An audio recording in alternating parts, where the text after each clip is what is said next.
Damos gracias a Dios por esta posibilidad que nos da de poder salir al aire, como siempre decimos, con tanta libertad. Espero que esté disfrutando del culto de hoy y de la Santa Cena que vamos a participar en unos momentos. A nivel de introducción, todos sabemos que la carrera espiritual es larga. Y también todos sabemos que ninguno de nosotros terminará la carrera sin haber errado o pecado. Lo que sí es seguro, que la carrera nos va a ir perfeccionando a medida que vaya pasando el tiempo. O eso, por lo menos, es lo que tendría que suceder. Es decir, que a lo largo de la vida cometeremos errores y pecados, pero aquellos que conocemos el amor y el corazón de Dios, nos levantaremos y seguiremos adelante. ¿Por qué? Porque Dios tiene un propósito con cada uno de nosotros. No somos una casualidad, hermano, ni el error de nuestros padres. Usted y yo estamos acá en la tierra porque Dios lo hizo nacer, nos hizo nacer con un propósito determinado. Es decir, hay un plan de Dios para cada uno de nosotros. No importa lo que te diga el diablo o lo que te susurre al oído el diablo, ni tampoco importa lo que te diga un religioso, ni siquiera importa lo que te diga alguien cercano a vos. Yo te digo de parte de Dios, el propósito que Dios tiene sobre nuestras vidas es mayor y mucho más grande que cualquiera de nuestros errores y aún de nuestros pecados. ¿Por qué? Si usted no está creyendo esto que yo le estoy diciendo, entonces está creyendo o estaríamos diciendo que Dios es dependiente. Estaríamos diciendo que Dios depende de que la persona no cometa pecado para poder hacer su obra. Es decir, que Dios dependería del hombre y no de su poder. ¿Se da cuenta? Y para empeorar las cosas, resulta que la Biblia nos dice que somos todos pecadores. Entonces, ¿cómo podría Dios hacer su obra si dependiese de que nosotros no tengamos errores y pecados, si la Biblia dice que no hay ni siquiera uno que no lo tenga? Y estaríamos diciendo también, miren lo que le digo, que el pecado que una persona, si usted no cree que el propósito que Dios tiene con nosotros es mayor que nuestros errores y que nuestros pecados, estaríamos diciendo también que el pecado que una persona cometió es mayor y más grande que el plan que Dios tiene para con la persona. Pero yo te digo hoy, de parte de Dios, que el propósito de Dios para con nuestras vidas es mayor que nuestros errores y aún que nuestros pecados. A ver, vamos a ir metiéndonos en el tema y vamos a ir metiendo la Biblia en este punto. Todos los apóstoles abandonaron a Jesús. Todos lo negaron mintiendo, hermano. Todos. Y a todos los perdonó. Y los restituyó al ministerio. Claro, por supuesto. Después que vinieron arrepentidos, por supuesto, ¿no? Hermanos, la Biblia no da niveles de pecado. Lo encerró a todo bajo pecado. Es decir, no hay un pecado más grande o un pecado más chico. A ver, le vuelvo a decir, todos los apóstoles negaron a Jesucristo. Entonces, si el pecado de haber negado a Jesucristo no impidió que cumpla Dios el propósito que tenía con ellos, con cada uno de ellos, ¿qué pecado puede haber que impida que Dios cumpla su propósito en nuestras vidas? Le vuelvo a repetir, siempre y cuando nos volvamos a Dios arrepentidos, por supuesto. Amado, cuando una persona cae en pecado, o un pecado grosero, pero reconoce su error y se queda en la iglesia para ser restaurado, tiene todo el respaldo del cielo, amado, y tendría que tener todo el apoyo de la iglesia, porque esto es gracia.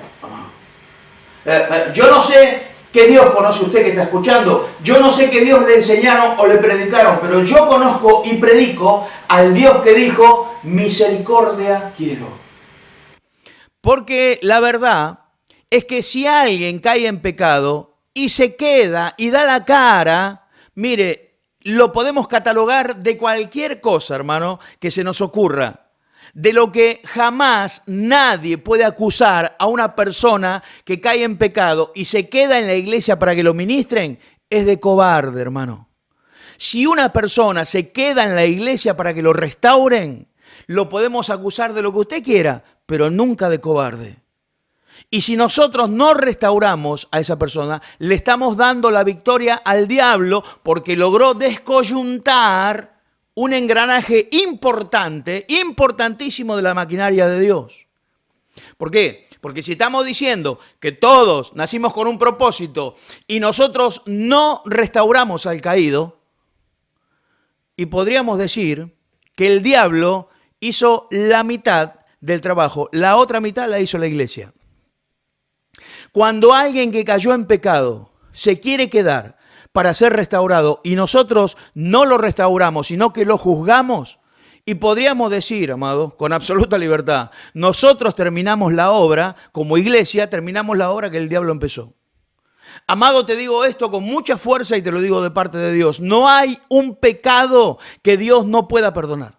No existe un pecado que sea mayor y más grande que el amor de Dios. Porque si fuese así, entonces estaríamos exaltando ese pecado, pero sin embargo nosotros exaltamos a Dios, amado. Mire, vamos a ir a la Biblia para ir metiéndonos de lleno en el tema. Mire, Salmo 138, este es un texto muy fuerte. Salmo 138, versículo 7 al 8. No es un versículo para religiosos le digo, ¿eh? Así que si usted tiene problemas de religiosidad, le aconsejo, tápese los oídos, mire. Dice así, Salmo 138 del 7 al 8. Si anduviese yo en medio de la angustia, tú me vivificarás. Contra la ira de mis enemigos extenderás tu mano y me salvará tu diestra. Jehová cumplirá su propósito en mí. Tu misericordia, oh Jehová, es para siempre. No desampares la obra de tus manos. Jehová cumplirá su propósito en mí. ¿Sabe quién escribe esto, amado? Esto lo escribe David. Si esto lo hubiese dicho una persona sin tacha, alguien con un pedigrí impecable, hermano, con una conducta ejemplar, bueno, pero la persona que declara esto era alguien que en una salida mataba a cientos, a miles de personas, y después agarraba la arpita y se ponía a adorar a Dios. Y la persona que escribe esto era un adúltero y de calibre que ni siquiera nosotros nos imaginamos, hermano. ¿Por qué? Porque él tenía a todas las doncellas de Israel, pero no, el tipo quiso a la mujer de uno de sus soldados y que a su vez era un amigo de él. Y cuando la tuvo a la mujer, para que no se sepa, para que no se descubra, lo manda a matar al amigo. Un amigazo. Digo, con amigos así, ¿para qué queremos enemigos, hermano? Este es el hombre que dice, que escribe, Dios cumplirá su propósito en mí. Y no solamente esto, porque Jesús dice en más de un texto por allí, la Biblia dice en más de un texto por allí, que Jesús es hijo de David. Oiga, ¿por qué no hijo de Samuel? ¿Por qué no hijo de Daniel o de Eliseo, hermano? Hombres que de alguna manera fueron un poquito más ordenaditos que el rey David. Pregunto, ¿por qué eligió a un hombre tan normal, tan promedio bajo, para ponerlo a Jesús bajo el título, bajo el rótulo de hijo de David? Es más, hermano, muchos pactos que hizo Dios con su pueblo, los hace por amor a su siervo David. Por causa de mi siervo David no os consumiré. ¿Sabe por qué Dios terminó haciendo su obra con David? Porque Dios tenía un propósito con David.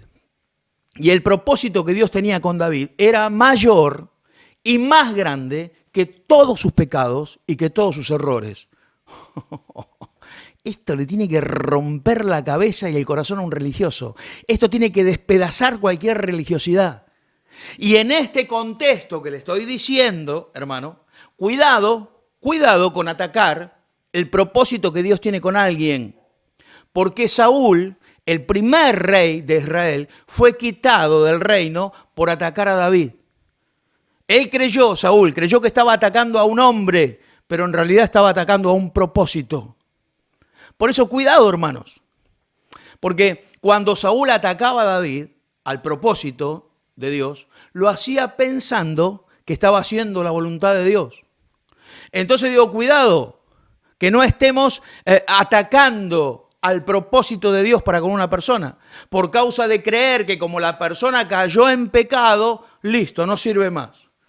Y terminemos nosotros de hacer la obra que empezó el diablo, hermano. Por supuesto que la obra de Dios se va a terminar haciendo igual, hermano. Por supuesto que Dios va a terminar cumpliendo su obra. Quizás tarde un poco más de tiempo, pero que no seamos nosotros, hermano, la iglesia de Jesucristo la que le hacemos perder tiempo al Señor de la iglesia. Yo la verdad, amado, creo que Dios tiene tanto poder y tanto amor. Mire lo que le digo, amado. Yo creo que Dios tiene tanto poder y tanto amor que ese que ayer cayó en pecado, si lo restauramos, mañana puede ser levantado de tal manera que yo pueda ser ministrado por esa persona. Yo creo con todo mi corazón en ese Dios, amado. Y no estoy hablando de que yo me quedé, de que yo me estanqué, sino que más bien lo que estoy tratando de decir es que el propósito que Dios tenía para con esa persona es mayor que el propósito que tenía conmigo. ¿Por qué? Porque todo tiene que ver con el propósito, amado. El propósito de Dios con la persona es lo que realmente determina a dónde va a llegar la persona más allá de sus errores, más allá de sus pecados, si es que por supuesto la persona permanece en Dios y lo busca a Dios de corazón. Y en este contexto, entonces le vuelvo a decir, nunca un pecado es mayor que el propósito que Dios tiene para con una persona. Nunca jamás, amado, me niego a creer que un pecado es mayor que el propósito y que el amor de Dios para con una persona. Mire, vamos a leer otro texto, porque tengo Biblia, amado, para decirle lo que estoy diciendo. No es que se me ocurrió decir todo esto, tengo Biblia. Mire, vamos a ir a Gálatas. Gálatas capítulo 6, versículo 1. Dice así: si alguno fuere sorprendido en alguna falta, vosotros que sois espirituales, restauradle con espíritu de mansedumbre, considerándote a ti mismo, no sea que tú también seas tentado. Hay una palabrita ahí que dice, si alguno fuere sorprendido, tenga esta palabrita, sorprendido, ni siquiera dice que venga arrepentido a confesar la persona, no, dice sorprendido. Si alguno fuese sorprendido, restauren al tal con espíritu de mansedumbre. Restaurar es recuperar.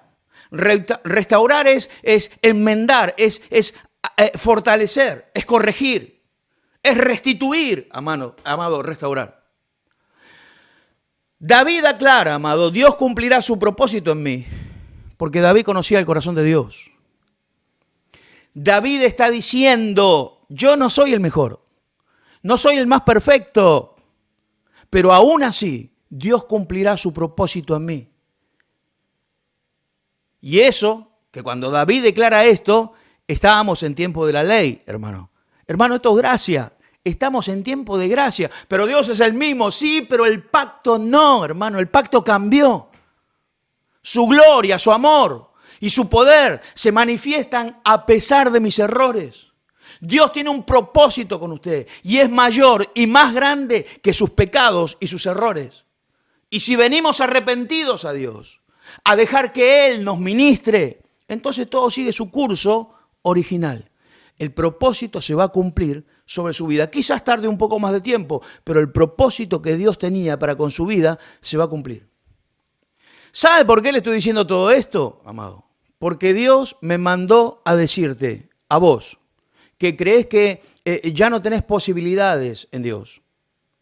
A vos, que crees que lo que Dios iba a hacer con tu vida se perdió por causa de tus errores o de tus pecados.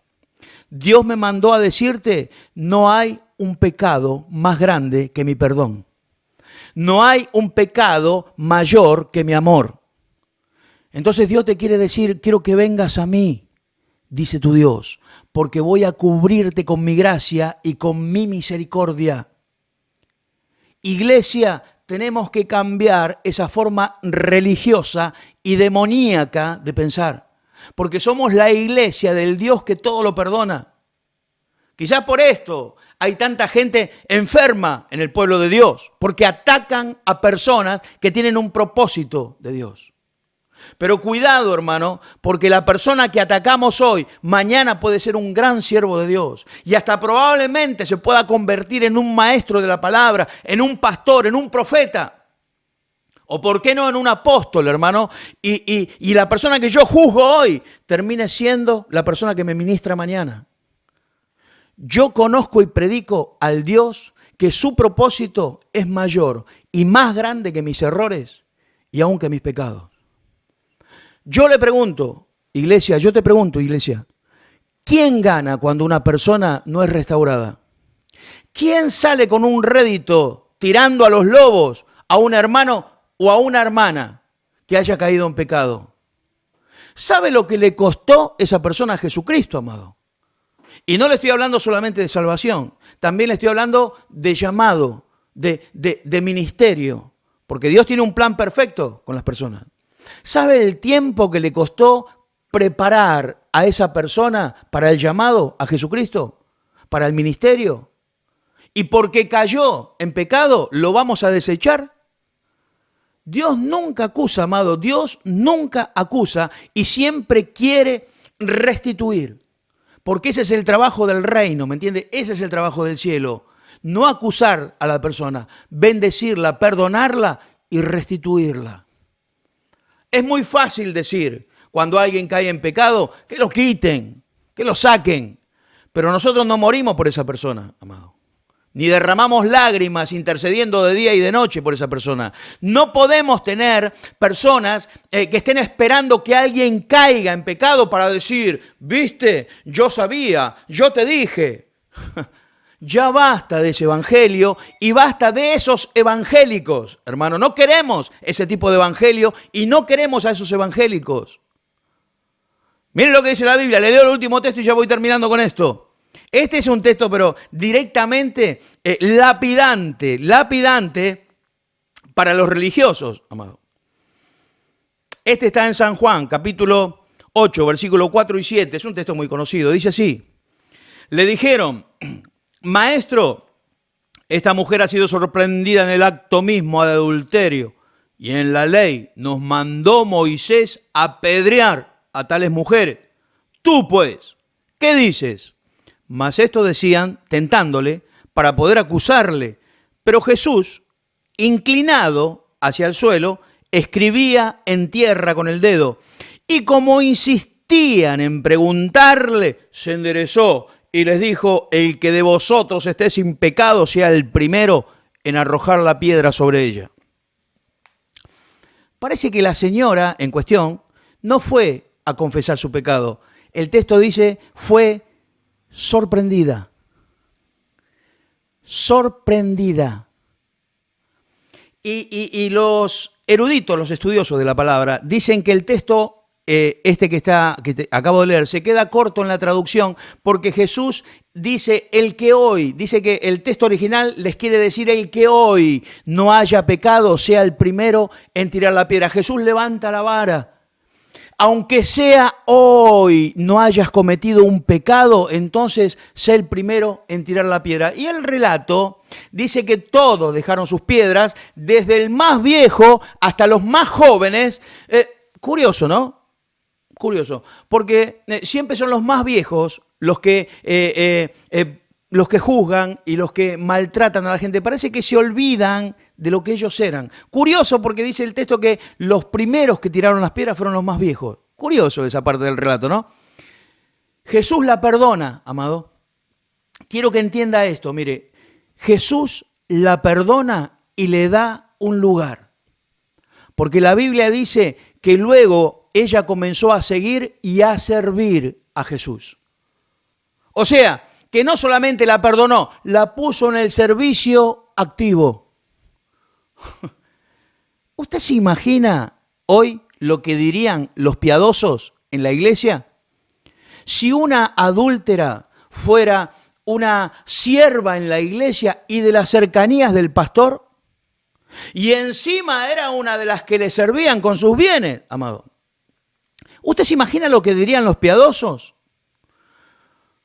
¿Cómo puede ser que ahora el pastor haya puesto en el servicio a una mujer que hace poco tiempo que está viniendo a la iglesia y encima era una mujer de la calle, una pecadora? Y para peor, le sirve con el dinero que ella tenía, que vaya a saber la procedencia de ese dinero, de dónde habrá sacado esa plata esa señora.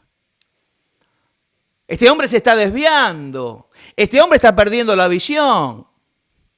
¿Sabe cuántos piadosos hoy en día dirían una cosa así, amado? Pero Jesucristo siempre estuvo muy lejos de lo que pensaban los religiosos, amado. No le importó nunca nada lo que pensaban los religiosos. Y cuando Jesucristo, mire lo que es tener un propósito, ¿no? Mire lo que es tener un propósito. Esta señora tenía un propósito. Cuando Jesucristo baja, cuando muere y lo bajan de la cruz, una de las mujeres que lo sostuvo fue ella. Y cuando Jesús resucita, a la primera que se le manifiesta es a ella. No fue a su madre, no se le manifestó a su madre, o a alguno de los discípulos, a Pedro, a Juan, no. Tampoco se le manifestó a una chica criada en la iglesia, no. A la primera persona que Jesucristo se le manifiesta después que resucita es a una adúltera arrepentida. A una mujer que evidentemente tenía un propósito en la vida, era recibir el cuerpo de Jesucristo. Y ese propósito no fue anulado, amado. Y era también ser la primera persona que anuncie la resurrección de Jesucristo, porque la primera persona que se le aparece es a ella. El propósito que Dios tenía para con ella se cumplió, sin importar el pecado que la mujer cometió o los pecados que la mujer cometió. ¿Y usted cree que después de haberse entregado a Jesucristo no siguió pecando? Quizás no pecó de la forma, claro, que había pecado, pero es un ser humano, hermano. Y el texto aclara muy bien que seguimos siendo todos pecadores. No le estoy diciendo con esto que tiene permiso para pecar, porque la gracia no es permiso para pecar, la gracia es permiso para salvar, es permiso para acercarnos a Dios confiadamente, es permiso para romper las estructuras religiosas, hermano, y es libertad para que Dios pueda cumplir su propósito en nosotros. Quizá por la dureza de corazón, hermano, el propósito tarde un poco más de tiempo que el que Dios quería. Pero si yo vengo arrepentido, amado, Él va a cumplir su propósito en mí. Lo que necesitamos, ¿sabe lo que es?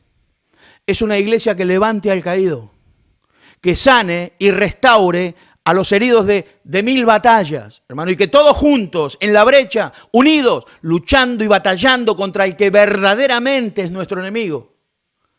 Entonces termino con esto, amado. Dios me mandó a decirte así: no hay un pecado más grande que mi perdón, porque no hay un pecado mayor que mi amor.